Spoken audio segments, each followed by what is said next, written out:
ഓം ശാന്തി. ഇന്ന് മഹാശിവരാത്രി ആഘോഷങ്ങൾ ലോകമെമ്പാടും ആഘോഷിച്ചുകൊണ്ടിരിക്കുകയാണ്.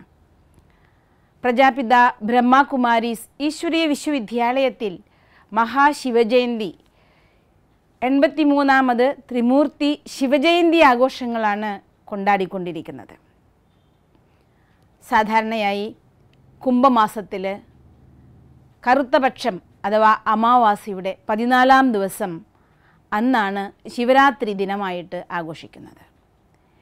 എന്തുകൊണ്ടാണ് അമാവാസിയുടെ 14ാം പക്ഷം, അതായത് രാത്രിയുടെ അഥവാ ഇരുട്ടിൻ്റെ ഏറ്റവും പാരമ്യതയിലെത്തുന്ന സമയം, അപ്പോഴാണ് ശിവരാത്രി ആഘോഷിക്കുന്നത്? എന്തുകൊണ്ടങ്ങനെ ആഘോഷിക്കുന്നു? എപ്പോഴാണോ ഇരുട്ട് അതിൻ്റെ ഏറ്റവും ഉയർന്ന അവസ്ഥയിലെത്തുന്നത്, ഉച്ചകോടിയിലെത്തുന്നത്, അതിയിലെത്തുന്നത്, ആ സമയത്ത് എന്തൊന്നും അതിയിലെത്തിയാൽ അന്ത്യം കുറിക്കും.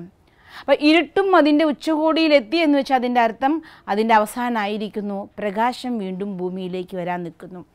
അമാവാസി മാറി പൗർണമിയിലേക്കുള്ള യാത്ര ആരംഭിക്കുകയാണ്.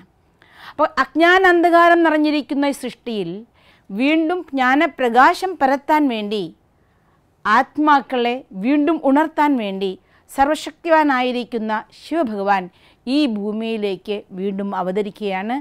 അഥവാ കലിയുഗമാകുന്ന രാത്രി മാറി ഈ ഭൂമിയിലേക്ക് ജ്ഞാനപ്രകാശത്തിൻ്റെ ദിവ്യഗുണങ്ങൾ നിറങ്ങിയ ദേവതകൾ നിറഞ്ഞ ലോകമാക്കി ഈ സൃഷ്ടിയെ മാറ്റാൻ ഭഗവാൻ ആരംഭിക്കുകയാണ്. ഈ ഒരു പുണ്യകർമ്മം ചെയ്യാൻ വേണ്ടി ഭഗവാൻ ഈ ഭൂമിയിലേക്ക് അവതരിക്കുന്ന ആ പുണ്യസ്മൃതി ഉണർത്തുന്ന ദിവസമാണ് ശിവരാത്രി. പക്ഷേ ഈ ജ്ഞാനം നമുക്ക് നൽകാനും നമ്മുടെ ഉള്ളിലെ ഗുണങ്ങളെ ഉണർത്താനും നമ്മളെ ശക്തരാക്കാനും ഭഗവാന് ഈ ഭൂമിയിലേക്ക് ആഗതനാകേണ്ടിയിരിക്കുന്നു, അഥവാ അവതരിക്കേണ്ടിയിരിക്കുന്നു. ഭഗവാന്റെ അവതരണം എന്ന് പറയുന്നത് ഒരു ചെറിയ കുഞ്ഞായി ഒരമ്മയുടെ ഗർഭത്തിൽ ജനിക്കുകയല്ല, ഭഗവാൻ അവതരിക്കുകയാണ് ചെയ്യുന്നത്, അഥവാ പരകായ പ്രവേശമാണ് ചെയ്യുന്നത്. അപ്പോൾ ഭഗവാൻ മറ്റൊരു ശരീരത്തിൽ വന്ന് ആ ശരീരത്തിലൊരു ആത്മ ഇരിക്കെ തന്നെ ആ ശരീരത്തിലൂടെ നമുക്ക് ജ്ഞാനം പറഞ്ഞു തന്ന് തിരിച്ചു പോകുന്നു. അപ്പോൾ ഭഗവാന്റെ പുണ്യമായ അവതരണത്തിനെ എടുത്തു കാണിക്കാൻ വേണ്ടിയിട്ടാണ് ശരിക്ക് ശിവജയന്തി എന്നതിന് പകരം ശിവരാത്രി എന്ന് പറയാൻ കാരണം.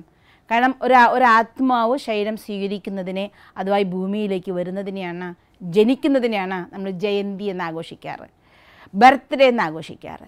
പക്ഷേ ഭഗവാന്റെ വരവ് എന്ന് പറയുന്നത് മറ്റുള്ളവരിൽ നിന്നും തികച്ചും വ്യത്യസ്തമായതുകൊണ്ടാണ്, ആ വ്യത്യസ്തതയെ എടുത്തു കാണിക്കാൻ വേണ്ടിയിട്ടാണ് നമ്മൾ ശിവരാത്രി ആഘോഷിക്കാറ്. സത്യത്തിൽ ശിവജയന്തിയാണ്. അതുകൊണ്ടാണ് ഭഗവാന്റെ ജന്മദിനത്തിന് എന്ന രീതിയിലാണ് ഭഗവാൻ ഈ ഭൂമിയിൽ അവതരിച്ചിരിക്കുന്ന ആ പുണ്യദിനത്തിൻ്റെ സ്മൃതിയിലാണ് ശിവജയന്തി ആഘോഷങ്ങൾ ബ്രഹ്മകുമാരീസ് ഈശ്വരീയ വിശ്വവിദ്യാലയം ലോകമെമ്പാടും കൊണ്ടാടിക്കൊണ്ടിരിക്കുന്നത്. ഇത് കാലം കലിയുഗാണ്. നമ്മളെല്ലാവരും പറയാറുണ്ട്, എന്തെങ്കിലും അനിഷ്ട സംഭവങ്ങളോ അല്ലെങ്കിൽ അരുതാത്ത കാര്യങ്ങളോ സംഭവിക്കുന്ന സമയത്ത് നമ്മൾ പറയാറത് കാലം കലിയുഗാണ്, ഇതൊക്കെ സംഭവ്യമാണ്, ഇങ്ങനെയൊക്കെ നടക്കൂ. എന്തുകൊണ്ടാണ് കലിയുഗം എന്ന് പറയാൻ കാരണം? കലി എന്ന് വെച്ചാൽ കറുപ്പ്, അജ്ഞാനം, അറിവില്ലായ്മയുടെ അജ്ഞാന അന്ധകാരത്തിൻ്റെ ലോകത്തിലാണ് നമ്മൾ ജീവിച്ചുകൊണ്ടിരിക്കുന്നത്. എന്തറിവാണ് നമുക്കില്ലാത്തത്? ശാസ്ത്രം ഇന്ന് ഇത്രയും വളർന്നു കഴിഞ്ഞിരിക്കുന്നു, പിന്നെ നമുക്ക് എന്തറിവിൻ്റെ കുറവാണ്? എത്ര തന്നെ ശാസ്ത്രം വളർന്നിട്ടും ഞാൻ ആരാണെന്നൊരു ചോദ്യം ചോദിച്ചാൽ ആർക്കും ഉത്തരം അറിയില്ല. കാരണം എല്ലാവരും ബഹിർമുഖതയിൽ പോയി അവനവനെ മറന്ന കാലഘട്ടം. അങ്ങനെ ഇരിക്കുന്ന അജ്ഞാന അന്ധകാരത്തിലേക്ക് ആത്മപ്രകാശം നൽകാൻ വേണ്ടി ഭഗവാൻ വന്ന് ആ സത്യം നമുക്ക് പറഞ്ഞു തന്നു. നമ്മളാരും നശിച്ചു പോകുന്ന ശരീരമല്ല, ഇതിൻ്റെ ഉള്ളിലിരിക്കുന്ന അനശ്വരമായിരിക്കുന്ന ആത്മാവാണ്. ആത്മസ്മൃതിയിലൂടെ ജീവിക്കുമ്പോൾ ജീവിതത്തിലുള്ള എല്ലാ ദുഃഖങ്ങൾക്കും എല്ലാ കഷ്ടതകൾക്കും ഒരു അറുതി വരും, അഥവാ അതിൽ നിന്നെല്ലാം നമുക്ക് മോചനം ലഭിക്കും. ഉണർവിൻ്റെ വെളിച്ചത്തിലിരുന്നു കൊണ്ട് ഈശ്വരജ്ഞാനം, ഈശ്വരധ്യാനം നമ്മുടെ എല്ലാ പാപങ്ങളിൽ നിന്നും നമ്മളെ ജന്മജന്മ പാപങ്ങളിൽ നിന്ന് മാനവരാശിയെ തന്നെ പൂർണ്ണമായി രക്ഷിക്കും. ഇന്ന് സാധാരണ മനുഷ്യന്മാരുടെ ജീവിതത്തിൽ പറയുമ്പോൾ എന്തെങ്കിലും നമ്മൾ പറഞ്ഞ കാര്യങ്ങൾ മറ്റുള്ളവർക്ക് അനുസരിച്ചില്ല, അല്ലെങ്കിൽ നമ്മുടെ ഇഷ്ടത്തിന് വിരുദ്ധമായി മറ്റൊരാൾ പ്രവർത്തിച്ചു, ദേഷ്യം വരിക സാധാരണം. നമ്മളെന്താ പറയുക, മനുഷ്യന്മാരാണ്, ദേഷ്യം വരും. ദേഷ്യം വരാതിരിക്കാൻ നമ്മൾ ദേവന്മാരൊന്നും അല്ലല്ലോ. പക്ഷേ ദേഷ്യപ്പെട്ട ആരെങ്കിലും സന്തോഷം അനുഭവിക്കാറുണ്ടോ? സമാധാനം അനുഭവിക്കാറുണ്ടോ? ദേഷ്യം വന്നു കഴിഞ്ഞാൽ നമുക്കെല്ലാം നഷ്ടമാണ് ഉണ്ടാകുന്നത്. എങ്കിലും നഷ്ടമുണ്ടാകുന്ന സ്വഭാവം പോലും നമ്മൾ എന്താ പറയുക, അത് മനുഷ്യ സ്വഭാവം സാധാരണം. ആരെങ്കിലും ഒരാൾ വളരെ ശാന്തനായി തന്നെ എല്ലാ കാര്യങ്ങളും പെരുമാറുകയാണെങ്കിൽ നമ്മൾ പറയും ഇതൊരു അപൂർവമാണല്ലോ, ഇങ്ങനൊരു മനുഷ്യനെ നമുക്ക് കാണാൻ സാധിക്കില്ല. ഇതുപോലെ തന്നെ ഒരു മനുഷ്യൻ അഥവാ മദ്യപിക്കുന്നു, മദ്യപാനം തെറ്റാണ് എന്നൊക്കെ എല്ലാവരും പറയുമ്പോഴും എല്ലാവരും ഇന്നൊന്നിച്ച് ചേരുകയാണെങ്കിൽ സന്തോഷിക്കുക എന്ന് പറഞ്ഞുകൊണ്ട് ഈ കലിയുഗത്തിൽ എപ്പോഴാണോ ആളുകൾ എല്ലാവരും ഒന്നിക്കുന്നൊരു ഉത്സവം വരുന്നത്, അവിടെയൊക്കെ തന്നെ മദ്യപാനം ഇല്ലാത്തൊരു ഉത്സവമില്ല. അപ്പോൾ ജീവിതത്തിലേക്ക് നോക്കിക്കഴിഞ്ഞാൽ പല കാര്യങ്ങളും നമ്മൾ നോക്കിയാൽ മനുഷ്യൻ്റെ സ്വഭാവം സാധാരണം എന്ന് പറയുന്നതൊക്കെ തന്നെ നമുക്ക് ദുഃഖം നൽകുന്നതും നമുക്ക് നഷ്ടം നൽകുന്നതുമാണ്. അതിൻ്റെ ഉച്ചകോടിയിൽ പറയുകയാണെങ്കിൽ നമ്മൾ ആത്മാക്കളാണ് നശിക്കുന്നില്ല, ആത്മാക്കൾ എല്ലാവരും ഒന്നിച്ചേർന്നിരിക്കുന്നു, കർമ്മം കൊണ്ട് ഒന്നിക്കുന്നു, കർമ്മം തീരുമ്പോൾ നമ്മൾ പിരിയുന്നു. അതാണ് നമുക്കെല്ലാവർക്കും പറഞ്ഞ് കേട്ട് ആത്മീയ ജ്ഞാനങ്ങൾ കേൾക്കുന്നവർക്കെല്ലാം അറിയുന്ന കാര്യമാണ്. പക്ഷേ ഒരാൾ കൂട്ടത്തിൽ മരിച്ചുപോയി, വേണ്ടപ്പെട്ട ഒരാൾ മരിച്ചു, അവരുടെ ഏറ്റവും അടുത്ത ആൾ കരയാതിരിക്കുന്നു എന്ന് വെച്ചാൽ എല്ലാവർക്കും ഷോക്കാവും. ഇതെന്താണ് കരയുന്നു പോലും ഇല്ലല്ലോ, സ്നേഹമില്ലല്ലോ.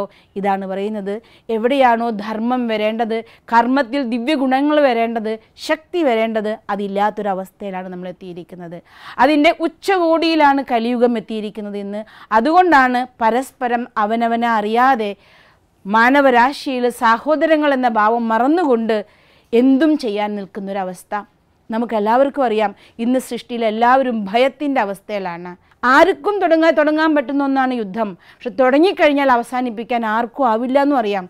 പക്ഷേ ജീവിത സാഹചര്യങ്ങളും സമ്മർദ്ദങ്ങളും കൊണ്ട് ആരെന്തു ചെയ്യും എന്നറിയാതെ ഭഗവാനോട് സൃഷ്ടിക്കെന്നും ശാന്തി തരണേ എന്ന് പ്രാർത്ഥിച്ചു കൊണ്ടിരിക്കുന്ന ഒരു വല്ലാത്ത അവസ്ഥയിലാണ് നമ്മൾ നിൽക്കുന്നത്. നമ്മളെല്ലാം പുരാണങ്ങളിൽ വായിച്ചിട്ടുള്ള മഹാവിനാശത്തിൻ്റെ സമയം നമ്മുടെ മുന്നിലാണ് നമുക്ക് തോന്നിപ്പോകും, അഥവാ നമ്മൾ കണ്ടുകൊണ്ടിരിക്കുകയാണ്. ഹിന്ദു വിശ്വാസത്തിൽ പറയുന്ന മഹാവിനാശവും ഇസ്ലാം വിശ്വാസത്തിൽ പറയുന്ന ആ ഒരു ഖയാമത്ത് കാ സമയം, അതായത് വിനാശത്തിൻ്റെ സമയം, ടൈം ഓഫ് സെറ്റിൽമെൻറ്റ് എന്ന് ക്രിസ്ത്യൻ വിശ്വാസം പറയുന്നു. തീർച്ചയായും ഭഗവാൻ വരും, എല്ലാവരുടെയും ദുഃഖങ്ങൾ ഇല്ലാതാക്കും, ഈ സൃഷ്ടിയെ വീണ്ടും സ്വർഗമാക്കും. പക്ഷേ ആ അവസ്ഥയിലേക്ക് പോകും മുന്ന് ഇന്നത്തെ സൃഷ്ടി സ്വർഗ്ഗമാകണമെങ്കിൽ പുതിയൊരു വീട് കെട്ടണമെങ്കിൽ പഴയ വീടിനെ നശിപ്പിക്കണം. അതായത് മഹാവിനാശത്തിനെ ഫേസ് ചെയ്യുന്നൊരു ഭയത്തിൻ്റെ അവസ്ഥയിലാണ് നിൽക്കുന്നത്. ഈ അവസ്ഥയിലേക്ക് നമ്മൾ എത്തിക്കുന്നത് കേവലം അമ്പും വില്ലും കൊണ്ടുള്ള യുദ്ധം കൊണ്ടല്ല, അണുആയുധത്തിൻ്റെ യുദ്ധമാണ് ഇത്രയും ഭയവിഹ്വലാക്കി മാനവരാശിയെ മാറ്റുന്നത്. ഇതും കണ്ടുപിടിച്ചത് 1937 അതായത് ഇന്നേക്ക് 83 വർഷം മുന്നേ. സർവേശ്വരനായിരിക്കുന്ന പരമാത്മാവും ഭൂമിയിലേക്ക് ഇറങ്ങി വന്നത് ഇന്നേക്ക് 83 വർഷം മുന്നേ 1937 അപ്പോൾ മഹാവിനാശത്തിനുള്ള വിത്തും പുതിയ സ്ഥാപനയ്ക്കുള്ള വിത്തായിരിക്കുന്ന പരമാത്മാവിൻ്റെ ആഗമനവും ഒന്നിച്ചാണ് സൃഷ്ടിയിൽ നടന്നിരിക്കുന്നത്. അപ്പോൾ ഭഗവാന്റെ ആഗമനം എന്ന് വെച്ചാൽ ഈ കലിയുഗത്തിലെ അജ്ഞാനാന്ധകാരമില്ലാതാക്കി ആത്മപ്രകാശം ഉണർത്തി സർവേശ്വരനെ ഓർമ്മിച്ചുകൊണ്ട് ഈ ഭൂമിയെ വീണ്ടും സ്വർഗമാക്കാനുള്ള തയ്യാറെടുപ്പ് നടത്തിക്കൊണ്ടിരിക്കുകയാണ്. അപ്പോൾ ഭഗവാന്റെ ഓർമ്മയിൽ ഭഗവാൻ നമ്മളെല്ലാവരും ഉണർത്തി തരാണ്, നിങ്ങൾ ആരും ഈ നശിച്ചു പോകുന്ന ശരീരമല്ല, ഇതിലിരിക്കുന്ന ചൈതന്യമായിരിക്കുന്ന ആത്മ, ഈ ശരീരം നമുക്ക് ഉപയോഗിക്കാനുള്ള ഒരു കാറ് മാത്രമാണ്. എപ്പോൾ ഞാൻ ആത്മാ എന്നുള്ള ഉണർവിലിരിക്കുന്നോ അതോടുകൂടി പരമാത്മാവ് നമുക്ക് ഓർമ്മിക്കാൻ കഴിയും. ആ ഓർമ്മയിൽ ഇരിക്കുമ്പോൾ നമ്മുടെ ഉള്ളിൽ അശുദ്ധമായിരിക്കുന്ന അശുഭ ചിന്തകളോ വ്യർത്ഥ ചിന്തകളോ ഇല്ലാതാക്കുക എന്നുള്ളത് സാധാരണയായി തീരും. നമ്മുടെ ഉള്ളിലെ ശ്രേഷ്ഠ സങ്കല്പത്തിൻ്റെ ശക്തിയിലൂടെ ഈ ഭൂമിയെ വീണ്ടും സ്വർഗ്ഗമാക്കി മാറ്റാൻ നമുക്ക് സാധിക്കും. ഇങ്ങനെ ഭഗവാൻ നമ്മളെ ഉയർത്തി എഴുന്നേൽപ്പിച്ച് ഈ ഭൂമിയെ സ്വർഗമാക്കിയതിൻ്റെ ഓർമ്മയാണ് ഇന്നും നമ്മൾ ശിവരാത്രിക്ക് ഉറക്കൊഴിയും ആഹാരം ഉപേക്ഷിച്ച് ഉപവാസം അനുഷ്ഠിക്കും. അപ്പോൾ ഈ പുണ്യദിനത്തിൽ ഒരു ദിവസത്തെ ഉപവാസമോ ഒരു ദിവസത്തെ ഉറക്കൊഴിയിലോ ഒഴിച്ച് ജീവിതത്തിൽ ഇനിയുള്ള സമയം മുഴുവൻ ശരീരമാണെന്ന ഉറക്കത്തിൽ നിന്ന് ഉണർന്ന് ആത്മാവാണെന്ന ഉണർച്ചയിലിരുന്നു കൊണ്ട് നമ്മുടെ ഉള്ളിലുള്ള അശുദ്ധമായ വിചാരങ്ങളും അശുദ്ധമായ സങ്കല്പങ്ങളും വ്യർത്ഥമായ വിചാരങ്ങളും ഉപേക്ഷിച്ച് ഭഗവാന്റെ ആ ഒരു സാന്നിധ്യത്തിൽ ഇരുന്നു കൊണ്ട് ഉപവസിക്കുക, അടുത്ത് വസിച്ചുകൊണ്ട് ഈ പ്രപഞ്ചത്തിൽ വീണ്ടും സ്വർഗത്തെ ആവാഹിക്കാൻ നമുക്ക് എല്ലാവർക്കും ഒന്നിച്ചേരാം. ഈ ഭൂമിയിൽ സ്വർഗം കൊണ്ടുവരുന്നതിനുള്ള സുദിനമായ അതിൻ്റെ സ്മൃതി ഉണർത്തുന്ന ഈ ശിവരാത്രി നിങ്ങൾക്ക് എല്ലാവർക്കും ഒന്നുകൂടി ശിവരാത്രിയല്ല ശിവജയന്തിയുടെ ആശംസകൾ നൽകിക്കൊണ്ട് ഈ പുണ്യകർമ്മത്തിലേക്ക് നിങ്ങളെല്ലാവരെയും സിസ്റ്റർ ക്ഷണിക്കുകയാണ്. ഓം ശാന്തി. നിങ്ങൾക്ക് ഈ വീഡിയോ ഇഷ്ടമായി എങ്കിൽ ഈ ചാനൽ സബ്സ്ക്രൈബ് ചെയ്യുന്നതിനായി മൊബൈൽ സ്ക്രീനിൽ യൂട്യൂബ് എന്ന ആപ്ലിക്കേഷൻ തുറന്ന് മുകളിൽ സെർച്ച് ബാറിൽ BK ഷീജ എന്ന് ടൈപ്പ് ചെയ്യണം.